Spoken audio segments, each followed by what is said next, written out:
अऊज़ु बिल्लाहि मिनश्शैतानिर्रजीम बिस्मिल्लाहिर्रहमानिर्रहीम। मेरे मुअज़्ज़िज़ सामीने कराम, अस्सलामु अलैकुम वरहमतुल्लाहि वबरकातुहू। तो प्यारे प्यारे सामीने कराम, आज का वाक़या है बेवा औरत की मदद और अल्लाह का इनाम। रबी बिन सुलेमान रहमतुल्लाह अलैहि कहते हैं कि मैं हज के लिए जा रहा था। मेरे साथ मेरे साथी भी थे। जब हम कूफा पहुँचे तो वहाँ ज़रूरियात सफ़र ख़रीदने के लिए बाज़ारों में घूम रहा था कि देखा एक वीरान सी जगह में एक खच्चर मरा हुआ था और एक औरत जिसके कपड़े बहुत पुराने और बोसीदा थे, चाकू लिए हुए उसके गोश्त के टुकड़े काट काट कर एक ज़ंबील में रख रही थी। मुझे ये ख्याल हुआ कि ये मुर्दार गोश्त ले जा रही है, इस पर खामोशी हरगिज़ नहीं करनी चाहिए। शायद ये औरत लोगों को यही गोश्त पकाकर खिलाती हो। सो मैं चुपके से इस औरत के पीछे हो लिया, इस तरह कि वो मुझे ना देखे। वो औरत एक बड़े से मकान में पहुंची जिसका दरवाज़ा भी ऊंचा था। इसने जाकर दरवाज़ा खटखटाया। अंदर से आवाज़ आई कि कौन है। इसने कहा खोलो, मैं बदहाल हूँ। दरवाज़ा खोला गया और घर में 4 लड़कियाँ नजर आईं जिनके चेहरे से बदहाली और मुसीबत के आसार ज़ाहिर हो रहे थे। वो औरत अंदर गई और ज़ंबील इन लड़कियों के सामने रख दी। मैं कबाड़ों की दिर्जों से झांक रहा था। मैंने देखा घर अंदर से खाली और बर्बाद था। वो लड़कियाँ गोश्त काट काट कर उसको आग पर भूनने लगी। मुझे बड़ी तकलीफ हुई। मैंने बाहर से आवाज़ दी, ए अल्लाह की बंदियों, अल्लाह के वास्ते इसको ना खाओ। कहने लगी, तू कौन है?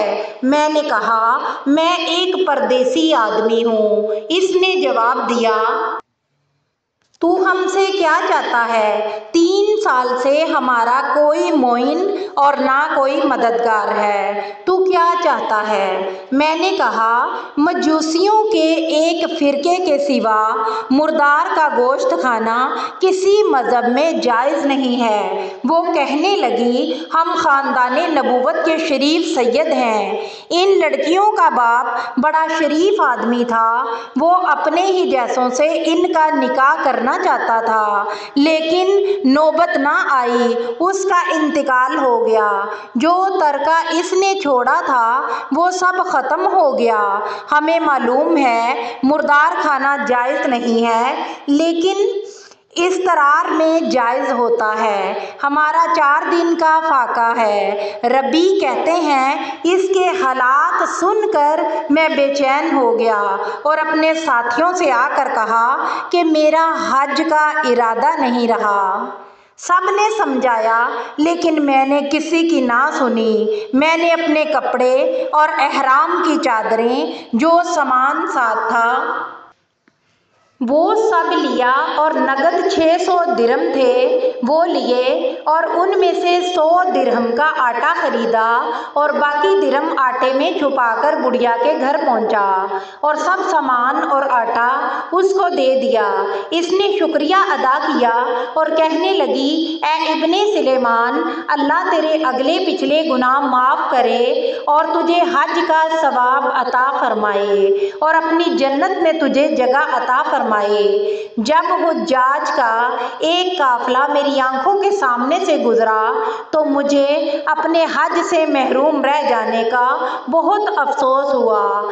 मैं उनके इस्तकबाल के लिए कूफे में ही रुका रहा ताकि उनसे अपने लिए दुआ करवा सकूं। जब मैं उनसे मिला तो रंज से मेरी आंखों में आंसू आ गए और इतने में मेरे शहर के हाजियों का काफिला भी आ गया और वो भी मुझे कहने लगे कि तू हमारे साथ मक्का और मदीना में था जब हम कब्र अतहर की ज़ियारत करके बाबे जबरील से बाहर को आ रहे थे।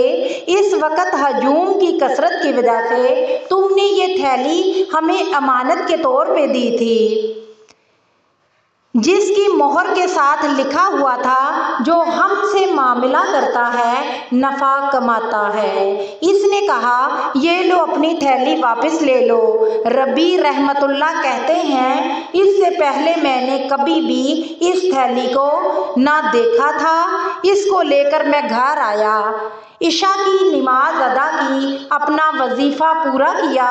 اسی سوچ میں جاگتا رہا کہ آخر قصہ کیا ہے۔ اسی کشمکش میں میری آنکھ لگ گئی۔ میں نے حضور اکرم صلی اللہ علیہ وآلہ وسلم کی خواب میں زیارت کی اور حضور نے تبسم فرماتے ہوئے ارشاد فرمایا، اے ربیع، ہم کتنے گواہ اس پر قائم کریں کہ تو نے حج کر لیا ہے، تو مانتا ہی نہیں ہے۔ جب تو نے اس عورت پر جو میری اولاد میں سے تھی خرچ کیا اور اپنا حج کا ارادہ ملتوی کر دیا تو اللہ نے اس کا نعم البدل تجھے عطا فرمایا ہے۔ اللہ نے ایک فرشتہ تیری صورت بنا کر اس کو حکم دیا کہ روز قیامت تک ہر سال تیری طرف سے حج کیا کرے، اور دنیا میں تجھے یہ بدلہ دیا کہ 600 درہم کے بدلے 600 دینار عطا کیے ہیں۔ ربیع رحمۃ اللہ کہتے ہیں کہ جب میں سو کر اٹھا تو اس تھیلی کو کھول کر دیکھا تو اس میں 600 اشرفیاں موجود تھیں۔ کہو سبحان اللہ۔ جو اللہ سے معاملہ کرتا ہے اللہ تعالیٰ اسے اسی طرح نوازتے ہیں۔ کہو سبحان اللہ۔